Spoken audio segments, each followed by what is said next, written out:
Bon bah écoutez, aujourd'hui on se retrouve pour une vidéo très bizarre en fait, parce que je vais me confier un petit peu sur une personne en particulier. Bref, salut toi.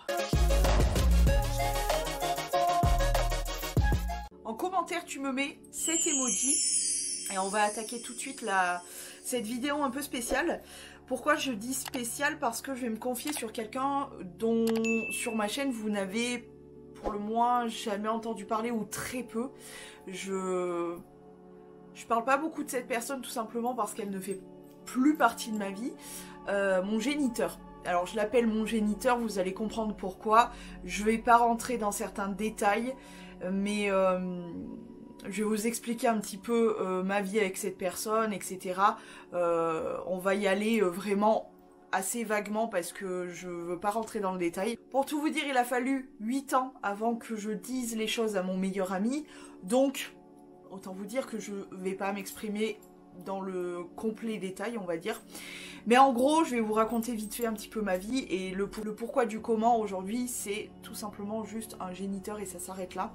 En sachant que mes parents sont séparés relativement tard et du coup j'ai gardé mon géniteur, j'arrive pas à l'appeler autrement, relativement tard, je sais pas, ils ont divorcé en 2009 je crois, je suis même plus sûre à vrai dire, mais voilà, dans ces eaux-là, donc j'étais déjà bien âgée, je devais avoir, je sais pas, 17, je dirais à peu près 17 ans, et je l'ai gardé pendant quelques années un peu plus tard, jusqu'au jour où ça a été terminado. Donc mon géniteur, comment vous décrire cette personne? Déjà, il est lion. Comment vous dire? J'ai définitivement un gros problème avec ce signe, je crois que c'est pas fait pour moi les lions, définitivement. Bref, donc c'était quelqu'un de très auto-centré pour le coup. Je vous en parlais lors de ma vidéo de séparation, comme quoi je trouvais que les lions étaient très auto-centrés, mais mon géniteur aussi était lion, enfin est lion, et il fait partie de ces gens qui sont très auto-centrés. Pardon pour les lions qui ne le sont pas, mais voilà. Ma mère est lion, mon géniteur est lion, mon ex est lion, enfin c'est très compliqué, le peu de lions que je connais en dehors de ça, ont cette tendance à être comme ça, donc c'est pour ça, mais ne prenez pas ça comme une insulte ou je ne sais quoi. Bref, on continue, donc c'est quelqu'un qui est très auto-centré et qui, quand vous allez lui parler de si ou mi, va toujours tout rapporter à lui. Et donc, pour vous expliquer un petit peu toute notre vie, donc à 4, avec donc ma mère, mon frère, mon géniteur et moi-même, ça a toujours été beaucoup de haut et de très bas. Ça a toujours été compliqué parce que il avait malheureusement maladie plus addiction et du coup ce qui rendait les choses très compliquées, très difficiles, autant pour nous que pour lui, mais j'allais dire presque même plus pour nous que pour lui, parce que lui il se posait pas de questions de si on souffrait de cette situation, enfin il s'est jamais réellement beaucoup posé de questions à vrai dire, donc ça a toujours été très compliqué. Donc quand je vous parle de haut et de bas, c'est-à-dire qu'on a pu passer de très bons moments, comme par exemple, moi j'ai surtout les meilleurs souvenirs que j'ai avec mon géniteur, c'était les vacances d'été où on descendait dans le sud-est ou le sud-ouest, peu importe, mais j'ai surtout vraiment des bons souvenirs du sud-ouest. Dans les Landes, c'était très agréable parce que là, il sortait d'une crise. Désolée. Il sortait par exemple d'une crise où il nous a fait vraiment beaucoup de mal, etc. Et après ça allait mieux et du coup ça devenait une personne très agréable où vraiment j'ai spécialement une année en particulier où on avait beaucoup ri, on avait beaucoup partagé, etc. Et c'était agréable. Alors mon géniteur est comme tout le reste de ma famille, on ne sait pas trop s'exprimer sur nos sentiments, etc. Je suis la seule psychopathe de tout ce qui est hypersensibilité, etc. Et je pense aussi que le fait d'avoir des parents comme ça, d'un côté m'a rendu un peu comme ça, finalement m'a créé beaucoup de choses dont réellement je n'aurais pas eu besoin, comme par exemple la dépendance affective, comme la peur de l'abandon, que de bonheur quoi. Donc clairement voilà, pour dresser un petit peu le portrait de cette personne, beaucoup de bas, de très durs pour nous, et quelques hauts où j'ai des bons souvenirs, mais en fait au plus loin que je me souvienne, toutes nos sorties, tous nos étés, etc., c'était beaucoup plus accompagné de ma mère que de mon géniteur. Donc mes parents se sont séparés, ont divorcé en 2009 je crois. Alors je sais plus je me rappelle plus comment ça a été tourné, parce que entre les dates et tout, vous savez que j'ai un gros problème, mais voilà, ils ont commencé par se séparer, donc lui a quitté le domicile avec l'autorisation de ma mère évidemment, parce que les divorces c'est très compliqué, hein. Franchement, quand vous y mettez le nez dedans, c'est pas genre c'est bon, on se sépare et puis basta. C'est pour ça qu'il vaut mieux pas être marié à la limite, comme ça va plus vite. Mais c'est vraiment très compliqué. Mais en gros, pour vous la faire assez courte, évidemment il ne s'est absolument pas battu pour avoir notre garde, il n'en voulait pas de notre garde, même si moi j'avais 17, je crois que j'avais 17 ans, ou 16 ou 17 ans, mon frère il est 2 ans plus jeune que moi, donc on était très grands, on était en âge de comprendre, de faire nos choix, etc. On était en choix aussi de choisir si on voulait rester plutôt avec ma mère, plutôt avec mon géniteur. Évidemment, sans grande surprise, on est resté avec ma mère parce que bah, elle s'est toujours occupée de nous en fait. Elle a toujours été là pour nous et... Non, on va pas commencer comme ça, mais elle est encore là pour nous puisque je suis sous son toit, c'est pour vous dire. Alors que ben lui, il a, je pense qu'il était assez heureux d'être tout seul en fait, et en plus de ça, de ne pas nous avoir nous. C'est-à-dire que il venait nous prendre de temps en temps, il venait nous chercher. Ben on était au lycée à l'époque. Il venait nous chercher au lycée, on allait manger en quelque part et puis il nous ramenait ici et puis basta, ça s'arrêtait là. De temps en temps on allait chez lui, mais genre pour passer la journée ou quoi, et puis il nous ramenait, enfin voilà, ça a toujours été genre une journée de temps en temps par-ci par-là, comme ça l'arrangeait plus lui qu'autre chose. Il n'y avait pas du tout d'accord avec la justice entre guillemets, c'est-à-dire que il y avait aucune obligation pour lui de nous prendre ou quoi que ce soit. Bref, et il nous a toujours dit un truc, c'est je serai toujours là pour vous, évidemment. Bon, on s'aperçoit que non, hein, évidemment aussi. Mais c'est surtout que, en fait, bon, on s'attendait pas à plus non plus, hein, soyons honnêtes, parce qu'on le connaît par cœur. Mais en fait, pour vous la faire courte, on a eu vraiment des périodes très douloureuses avec lui. Franchement, c'est vraiment pas une bonne personne qui, entre maladie, entre addiction, entre beaucoup de choses, en plus de ça, un caractère vraiment très spécial. C'est pour ça que quand on me dit « Oh bah tu ressembles à ton... » Je suis là en mode « Ouais, super !»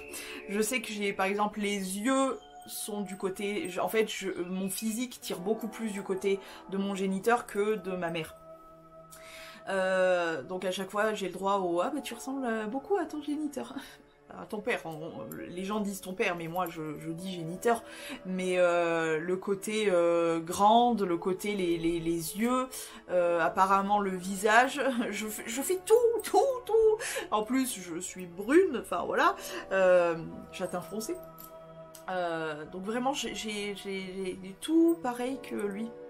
Jusque même au grain de beauté, alors je sais plus, je crois que c'est... Voilà, par exemple ce grain de beauté...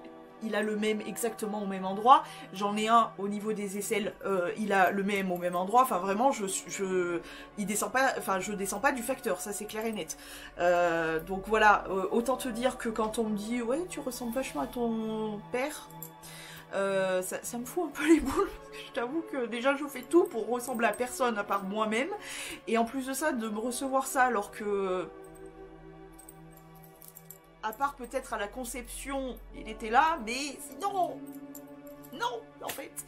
Bref, et pour revenir finalement, À mon histoire avec lui, ça a été très compliqué. Quand ils se sont séparés, nous on a été pas mal rassurés en fait de finalement, parce que de base on avait donc une maison, et nous on était restés dans la maison le temps de la vendre et puis le temps de nous trouver un appartement. C'est pour ça qu'on est ici maintenant, parce que du coup cet appartement, ça fait depuis 2009 je crois qu'on y habite, il me semble. Mais voilà, de base on était donc dans la maison, etc. Et en fait, juste avant de partir, il nous a fait une phase de taré. C'est cette fameuse phase que j'ai racontée 8 ans plus tard à mon meilleur ami. Parce que voilà, 8 ans plus tard d'amitié avec lui, je sais pas pourquoi, un jour on était au McDo, je m'en rappelle très bien, et on s'est mis à parler de nos vies, etc. Comme beaucoup de moments avec mon meilleur ami où on se livre, parce qu'il y a le feeling est là, tu sais, le feeling pour se confier est là, etc. Et donc je crois que c'était une soirée où voilà, je me suis livrée sur cet épisode-là. Même lui n'en croyait pas à ses oreilles, honnêtement. Je crois que à n'importe qui je le raconterais, je pense que personne pourrait l'entendre parce que c'est tellement fou, j'y crois tellement encore pas, et en fait le discours est tellement... on sait pas comment prendre le discours qu'il y a eu, les actes qu'il y a eu. J'ai encore cette scène, encore à l'heure d'aujourd'hui, qui me fait pas mal cauchemarder, pas mal réfléchir, etc. Et je sais que je n'aurai jamais foutre aucune réponse à ça. Donc c'est vraiment très très dur d'avoir ces images en tête, d'avoir ces paroles, d'avoir tout ça, et de ne pas avoir d'explication. En fait, je crois que c'est ça le plus difficile dans tout. Et donc ils se séparent pendant quelques années, on continue à se fréquenter, comme je vous ai dit. Il nous prend de temps en temps, genre souvent c'était le mercredi après-midi, parce que je crois qu'il y avait pas école, lycée. Il me semble que c'était les mercredis après-midi, je me rappelle plus. Mais voilà, il venait nous prendre de temps en temps, etc. On allait manger ensemble. On passait l'après-midi, etc. Il nous ramenait, voilà, de temps en temps, il faisait ça. On avait le droit à des cadeaux de temps en temps. On savait même pas pourquoi, mais on avait le droit à quelques cadeaux. Bon, bref. Les relations se maintenaient à peu près bien, et je sais vraiment plus, parce que je sais que à l'époque où j'ai fait mes 3 étoiles, puisque de base j'avais que 3 étoiles, s'en est greffé une autre pour Snow, mais sinon de base j'avais 3 étoiles, et je sais qu'il m'avait posé la question du pourquoi j'avais fait 3 étoiles, que je lui avais répondu, je sais pas, j'aime bien. En vrai de vrai, je voulais pas lui dire, même parce que on avait vécu tellement de choses dures tous les 3 avec donc ma mère, mon frère et moi, qu'en fait c'était tout simplement, et c'est tout simplement pour nous porter bonheur, parce que je crois, j'ai aucune croyance en aucune religion, etc. Mais je crois en une bonne étoile, et je me dis qu'il y a peut-être quelque chose qui nous protège, qui est là pour veiller sur nous, etc. Et du coup j'avais fait à cette époque-là ces étoiles-là, et je crois que je les ai fait quand j'avais 20 ans, il me semble, 19 ou 20 ans. Donc jusque là tout se passait bien, etc. Et je crois que je n'avais pas les autres tatouages, non. Depuis mon bras c'est un peu plus rempli, mais je crois que j'avais vraiment que mes 3 étoiles. Et du coup voilà, j'avais pas pu lui dire que c'était pour nous porter bonheur à tous les 3. Et que toi non, il n'y aurait pas de tatouage te concernant, parce que tout simplement t'es pas là en fait. Et même si on se voit de temps en temps, t'es pas là en fait. Donc voilà. Bref, donc c'est histoire de temporiser mes années, etc. Parce que sinon j'ai tendance à m'embrouiller un peu et tout. Donc plusieurs années se passent comme ça, oui, de se voir de temps en temps, enfin sans plus, etc. Et on en vient jusqu'à... Donc là j'avais quitté le lycée, je me suis retrouvée un petit peu dans le caca, genre en mode qu'est-ce que je fais de ma life comme là aujourd'hui en fait. Qu'est-ce que je fais de ma life, où je vais, pourquoi, comment, qu'est-ce que je fais en fait, complètement paumée. Et... Merci. Et ma mère me dit, écoute, j'ai des remplacements, donc à mon ancien village, j'ai des remplacements de travail. Si tu veux, eh ben tu viens, et comme ça, je lui dis ok. Et elle me dit, écoute, je t'appellerai quand tu devras signer ton contrat. Il faudrait que tu montes. Donc un petit peu en dernière minute, en catastrophe, je sais que mon géniteur ne travaillait pas les après-midi, il me semble. J'appelle donc mon géniteur en question et je lui dis écoute, vraiment, est-ce que tu peux m'aider? Il y a 20 km entre mon ancien village et ici. Je lui dis est-ce que tu peux m'aider? Écoute, je dois travailler à mon ancien village et le truc c'est que là je me retrouve bloquée ici. Il n'y a pas d'accès en bus ou quoi que ce soit jusque là-bas. Est-ce que c'est possible pour toi de venir me chercher, de me ramener là-haut parce que parce qu'il faut que j'aille signer mon contrat. Ok, j'arrive, machin. Donc il vient, je monte dans la voiture et je sentais qu'il était très très froid, etc. Hein, j'avais bien compris. Et donc on parle un peu, il me dit déjà cash comme ça, il me dit j'espère que ça va pas être tous les jours comme ça parce que moi clairement je vais pas pouvoir venir te chercher et te ramener là-haut tous les jours machin.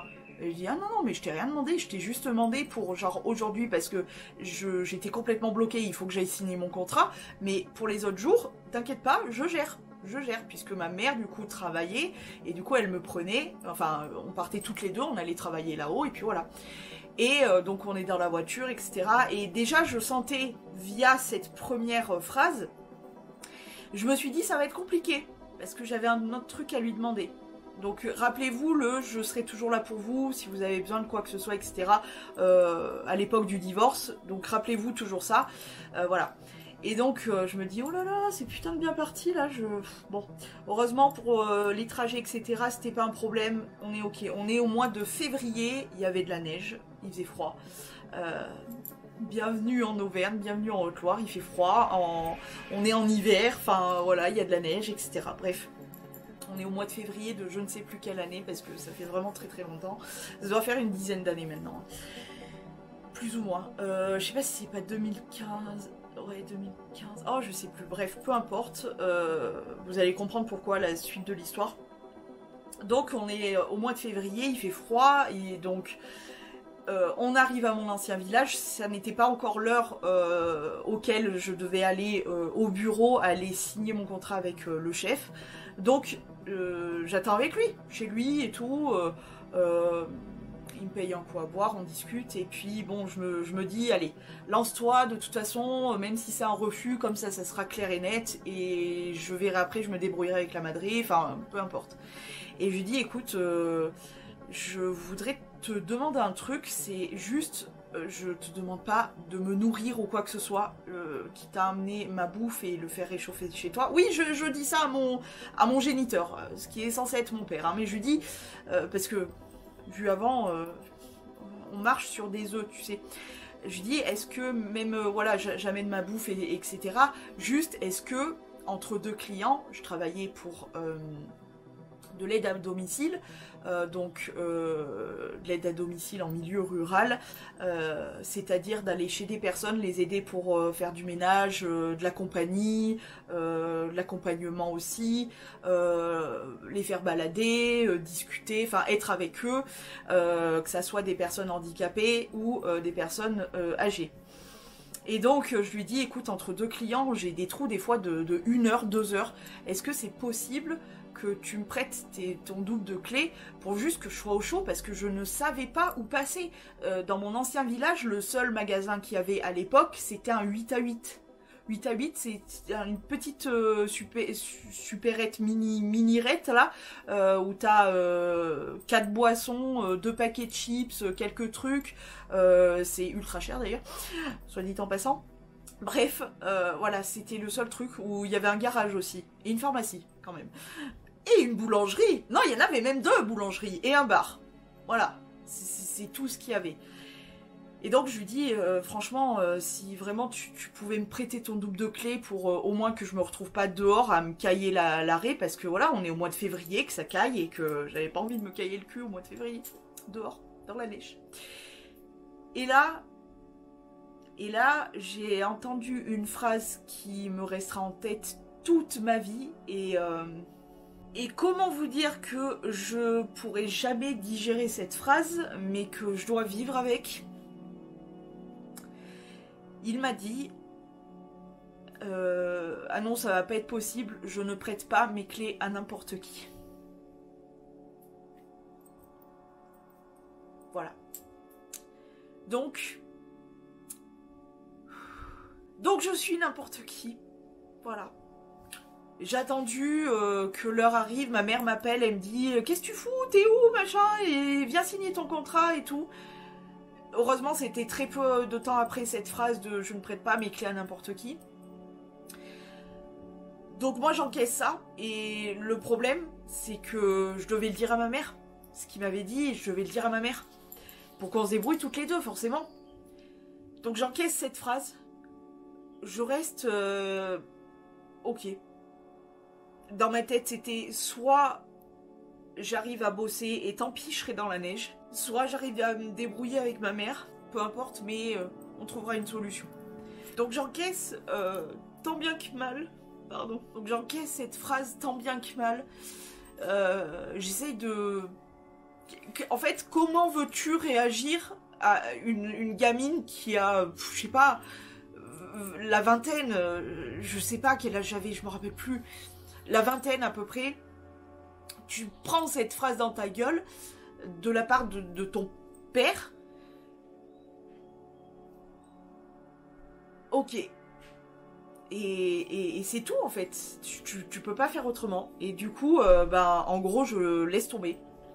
Et donc pendant ce temps, malgré cette phrase, je dois l'encaisser et tout, et ma mère m'appelle du coup en me disant « Viens vite, ça y est, c'est l'heure, il faut que tu ailles signer ton contrat, machin. » Donc je vais signer mon contrat avec cette phrase en tête. Et là, comment vous expliquer ? J'allais commencer genre une semaine ou deux après, je sais pas exactement. Et donc déjà ma mère elle me voit arriver avec une mine assez circonspecte, on va dire ça comme ça. Et bref, pas mieux, on fait en sorte que, et j'avais donc... je sais plus, une semaine, quelques jours, 2 semaines, je me rappelle plus exactement, avant de pouvoir lui dire ce qui s'était passé, machin. Et donc là, autant te dire que là-dedans, ça... Qu'est-ce que je dis? Comment je vais le tourner? Elle va être dégoûtée, elle va être... Bref. Je prends mon courage à deux mains et je lui dis, écoute, Madré, par contre, il va falloir qu'on trouve une solution parce que je me retrouve finalement dehors en fait, donc je lui dis ce que m'avait dit mon géniteur, je lui raconte toute la scène et tout. Elle me dit, tu sais quoi, laisse tomber, on va faire comme d'habitude, on va se débrouiller toute seule. Et c'est chose qu'on a faite. Et à partir de ce moment-là, de ce moment précis où j'appelais à une toute petite aide, je pense que c'était pas non plus la croix et la bannière, c'était juste histoire de ne pas me retrouver dehors. Et à partir de ce jour-là, je n'ai plus jamais eu de nouvelles. Et moi, comme une connasse, parce que des fois tu te dis, mais t'es vraiment conne, ma pauvre fille, c'est pas possible. Pendant, je crois que c'était cette première année-là, à la fin de l'année, je lui ai quand même envoyé, en réfléchissant évidemment, mais je lui ai quand même envoyé un joyeux Noël et bonne année, tu vois, un truc tout bateau. J'ai jamais eu de réponse. Jamais, jamais, jamais. Et les années passant, j'ai changé de téléphone, etc. et j'ai toujours gardé son numéro de téléphone. Jusqu'à que je discute avec mon frère, parce que avec mon frère, on a eu quand même beaucoup de discussions. Mon frère et ma mère, évidemment. On a eu énormément de discussions le concernant, etc. À se poser des questions, à tourner les mots, les actions dans tous les sens et à ne pas finalement réussir à comprendre ce qui s'est passé, etc. Très compliqué.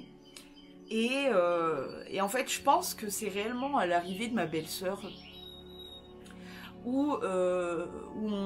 parce que ma belle-sœur a pas le même parcours, mais elle a le même type de géniteurs qui sont complètement... Il y en a beaucoup, énormément. Je m'en suis rendu compte en parlant de ça, etc., que il y avait beaucoup de géniteurs complètement absents, complètement comment dire, qui avaient complètement abandonné, qui avaient complètement...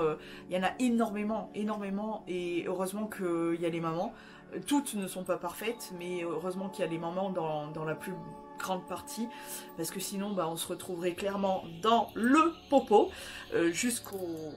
Ouais, à peu près jusque là. À peu près. Et donc, c'est vraiment à partir du moment où il y a eu ma belle-sœur dans nos vies, où on s'est mis à beaucoup parler des géniteurs, etc.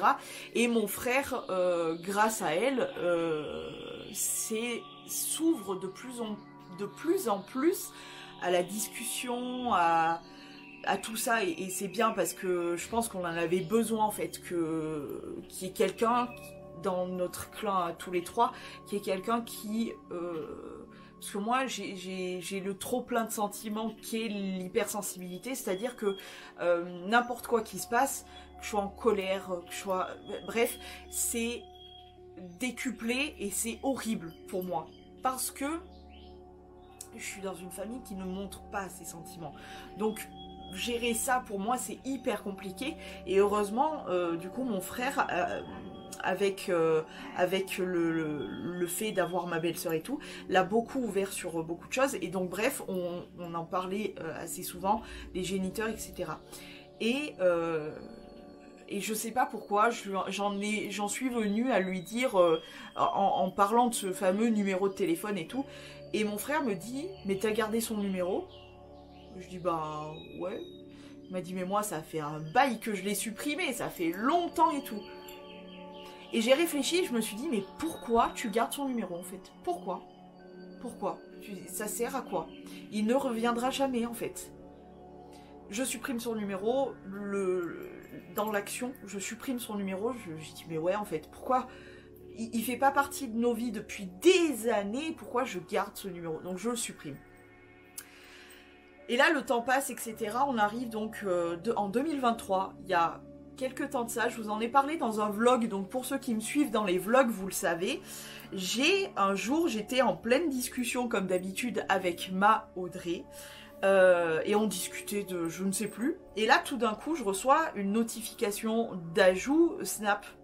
Et je regarde et je vois le nom et prénom de mon géniteur. Et d'ailleurs, j'envoie directement un vocal à Audrey. Je lui dis, mais attends, meuf, voilà ce qui se passe et tout. Elle était choquée. Elle était en mode, mais il est sérieux? Qu'est-ce qu'il veut et tout? Et je lui dis, mais le problème, c'est qu'est-ce que je fais? J'accepte pas. Elle a été catégorique dès le départ. Elle m'a dit, franchement, accepte pas. Il va te rapporter quoi? Parce qu'elle a vu dans quel état ça me mettait. Et elle m'a dit, franchement, ça va être pire que mieux. Ne l'accepte pas, machin. Je pèse le pour et le contre, j'en parle à mon frère qui était choqué lui aussi, parce que quand j'ai reçu ça, je lui ai fait un screen, je lui ai envoyé directement, je lui ai dit je fais quoi en fait? Il était abasourdi. Et donc je laisse passer quelques heures et là je me dis il faut que j'aille prendre l'air, et je vous avais pris justement en vlog pour vous parler de ça, et je me suis cassée dans un de mes endroits préférés, au bord de l'eau, histoire de me ressourcer, histoire de souffler et tout, et j'étais bien, j'étais tellement bien, bref, soit dit en passant, hein, j'étais trop bien. Et donc, je pèse le pour et le contre, j'y réfléchis un petit peu, je me suis dit, en fait j'avais ce qui est tout à fait normal, parce que j'en ai parlé un petit peu à quelques personnes, etc. Et je dis qu'est-ce que je fais, parce que ma curiosité me pousserait presque à accepter pour savoir le pourquoi du comment. Et donc j'accepte. Et je laisse passer, je pensais avoir un message ou peu importe, enfin quelque chose. Je laisse passer quelques jours. Je me rends compte que ça fait une semaine. Je laisse passer encore, je me dis, tu sais quoi, je me fixe, moi je me fixe toujours, tu sais, genre, à partir de là, s'il n'y a rien, c'est finito pipo. Et donc je me dis, eh ben tu sais quoi, je laisse une semaine. J'ai été généreuse, donc en gros ça a fait 2 semaines. J'ai laissé, et pas de nouvelles, rien. Et le pire du pire, c'est que pour faire bouger les choses, pour voir si c'était pas un ajout un petit peu par par inadvertance ou quoi que ce soit, je publie. C'est pour ça que ceux qui me suivent sur Snap, franchement ne me suivez pas sur Snap, je ne snap jamais clairement.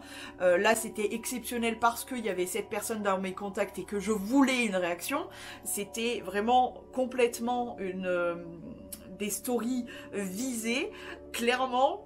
Voilà, je le dis, c'était des stories visées et juste pour attirer l'attention et provoquer une réaction surtout. Et donc je publie des stories très très cons, hein. Pas de moi ou quoi que ce soit, des textes sur l'abandon, voilà, c'était très très visé, tu vois. Et je m'aperçois, parce que je suis conne, et je sais comment fonctionnent les réseaux, je sais qui voit et qui ne voit pas mes stories, tu vois, je sais qui va voir. Et quelques heures plus tard, je regarde qui a vu mes stories, et paf, la personne susnobée. Et j'ai laissé, parce que ça devait être genre le vendredi, et j'avais fixé la date de l'arrêt du suivage au dimanche, tu vois, une connerie comme ça. Mais voilà. Et je laisse du coup, j'ai publié, je vois qui voit, et je laisse passer le week-end et tout, et rien. Rien de rien de rien. Nada, que dalle, que chi, rien. Donc là j'ai dit c'est bon, ok. Gérer l'amitié, supprimer, basta. Et donc tout ça pour vous dire que ça fait plus de 10 ans maintenant que j'ai aucune nouvelle de mon géniteur. Je sais qu'il est vivant jusqu'à cette histoire de Snap. Je savais qu'il était vivant parce que monsieur a Facebook, donc, et que je suis une grosse fouine. Donc je savais, tu vois, qu'il était vivant au moins. Je sais que maintenant il est à la retraite par exemple. Je sais qu'il se fout de la gueule du monde parce qu'il fait des publications sur les enfants, c'est ce qu'on a de plus beau au monde et tout. Un jour, il y avait une publication dans cette vibe-là, je n'ai pas pu m'empêcher de faire tac, signaler. Je n'ai pas pu, ça m'a débecté de voir ce genre de choses prononcées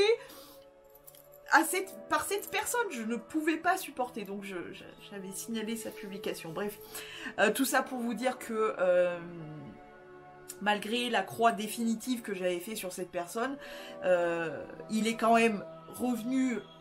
Pourquoi, je ne sais pas, je pense que c'est clairement de l'espionnage. D'ailleurs, j'ai pensé à une chose, parce que mon frère m'avait prévenu et il m'a dit « Fais gaffe, il est sur Instagram. » Et vous connaissez mon Instagram, genre je publie toute ma vie. Je me publie moi, je publie ce qui se passe, etc. Et donc, ni une ni deux, à partir du moment où mon frère m'a dit, j'ai fait « Tac, bloqué !» Parce que c'est bon. Donc voilà.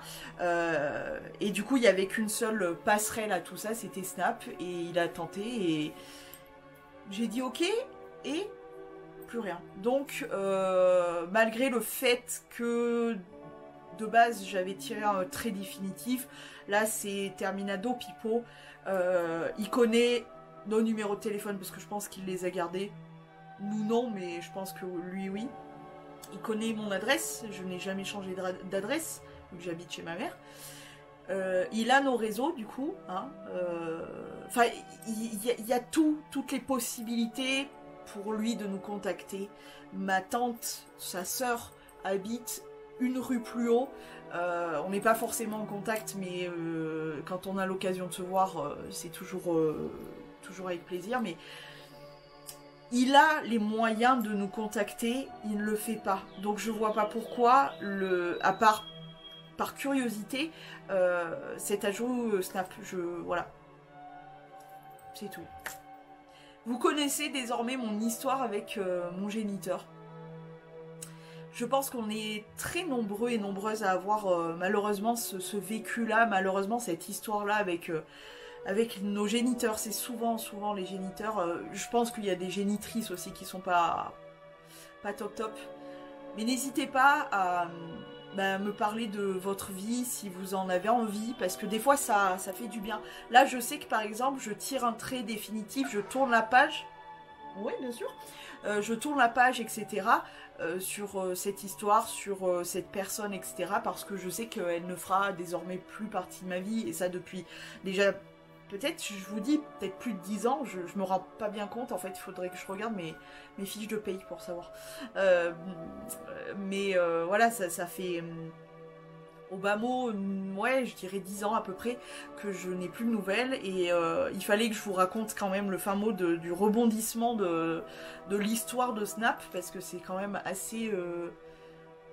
Je sais pas si on peut dire rigolo, parce que finalement tu te rends compte que la personne est à ce point malsain de te surveiller en fait, et sans avoir les couilles, parce que des sans couilles, moi je suis entourée de sans couilles, hein. Je vous le dis clairement, je suis entourée de sans couilles, zéro cacahuète, ça se prétend des hommes, ça n'a rien d'un homme, rien, la lâcheté, rien, le summum de l'homme à gerber, j'ai tout autour de moi, donc voilà. Mais il fallait que je vous raconte cette histoire, comme je vous dis, pour tourner la page, clore ce chapitre, cette histoire, etc. et passer à autre chose, mais et puis pour que vous réalisiez peut-être vous aussi que vous avez une personne qui finalement, parce que je m'en suis rendu compte évidemment, que c'est une personne toxique.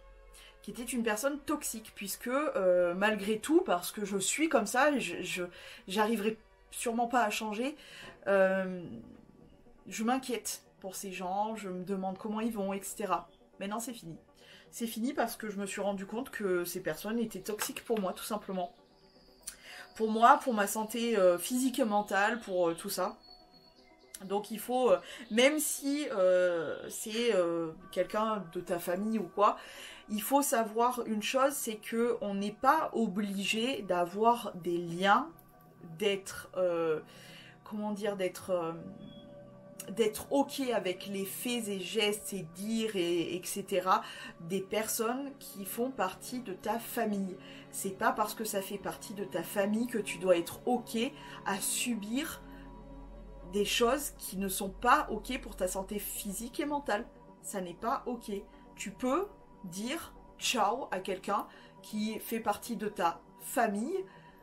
Non, c'est ok de te détacher de certaines personnes, tout simplement parce que ça te fait du mal. Ça te fait du mal. Donc, moi je pense que c'est ok de faire ça, de ta famille très très proche, genre père, mère, ou un peu plus éloigné, tante, oncle, ou carrément plus entre guillemets plus éloigné, les grands-parents, ou carrément encore plus éloigné, mais c'est ok de dire stop, tu es une personne toxique, je souffre moi avec comment dire, mes questions, etc. Parce que je me pose des questions, parce que je m'inquiète, parce que tout ci, tout ça, ou parce que tu as un mauvais comportement, des mauvaises paroles, etc. Envers moi, et je ne veux plus souffrir de ça, donc je dis stop. Et c'est ok en fait, c'est tout à fait ok. On n'est pas obligé de subir ça, et même de la part de quelqu'un qui fait partie de ta famille, en fait. Et moi je vous le dis avec le recul de plein d'années qui sont écoulées, avec des personnes que j'ai perdues, des personnes que j'ai retrouvées, etc. Et la vie fait que c'est pas parce que vous avez le même sang ou les mêmes noms de famille ou peu importe, que c'est censé être ta famille, que ça doit être ok de souffrir de ces personnes-là. Ça n'est pas ok. Et il faut dire stop. Et je sais à quel point c'est dur. J'en subis j'en ai subi les frais. Et malheureusement, il faut le faire. C'est comme ça. Donc voilà, pour mon histoire. Et je crois que c'est à peu près tout. J'ai fait le tour. Encore une fois, vous avez que... j'allais dire un quart, mais c'est même pas un quart, c'est un dixième, et encore, même pas 0,5 dixième de toute l'histoire, de toutes les douleurs causées par cette personne. Enfin, vous avez absolument rien finalement de l'histoire, mais j'avais envie de me livrer sur ça parce que j'avais envie et besoin de passer à autre chose. Et qu'on clôt ce fameux chapitre de la demande d'ajout Snap, voilà. Donc rien de fou en fait, mais voilà, il fallait que je vous raconte. Écoutez, malgré tout, j'espère quand même que cette vidéo vous a plu, même si elle n'est pas hyper pumped up et tectonique. C'est juste pour essayer de s'apprendre mutuellement tout plein de choses.